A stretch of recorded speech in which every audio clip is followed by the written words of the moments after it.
کنگره ایالات متعددی آمریکا، کمیته خارجی مجلس نمایندگان، زیر کمیته خاورمیانه و آسیای جنوبی، جلسه استماع وزارت خارجه آمریکا، واشنگتن، 27 ژوئیه 2011، 5 مرداد 1390. I want to first apologize for running a little bit late here. We just had a series of votes on the floor, so that's why we're not starting on time. This committee kind of prides itself in trying to start on time as often as possible, so my apologies. I want to wish you all a good afternoon, and I want to welcome all my colleagues, and we'll have more coming in, of course, to this hearing on the subcommittee on the Middle East and South Asia. Since taking office, the Obama administration's policy toward Iran and Syria has been characterized chiefly by its engagement with the ruling regimes. Whether or not that was the right policy at the time, the situation we face today with respect to these two countries is vastly different than it was in January. Just over 2 years ago, the regime in Tehran perpetuated one of the most blatant incidents of electoral fraud in recent history. This sparked widespread pro-democracy protests, and the people of Iran took to the streets by the thousands to demand that their most basic rights be respected.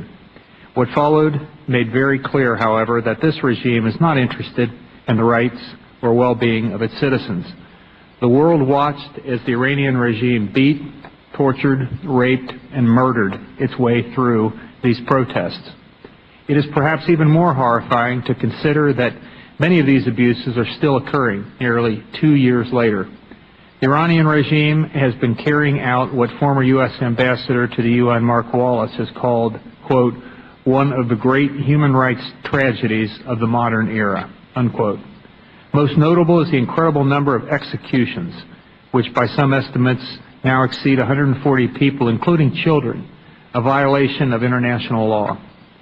That this regime continues to claim legitimacy under the auspices of democratic elections is an insult, not only to the people of Iran, but to all those true democracies around the world whose governments actually do reflect the will of their peoples. Just over 6 months ago, Syria, the Iranian regime's closest ally in the region, joined Tehran in its ruthlessly repression of pro-democracy protests. As protests intensified, the Assad regime initiated a brutal crackdown that continues even as we speak. It is now estimated that over 1,800 Syrians have been killed, over 10,000 have been jailed, approximately 30,000 have been internally displaced, and nearly 12,000 fled to neighboring Turkey, where over 8,500 remain.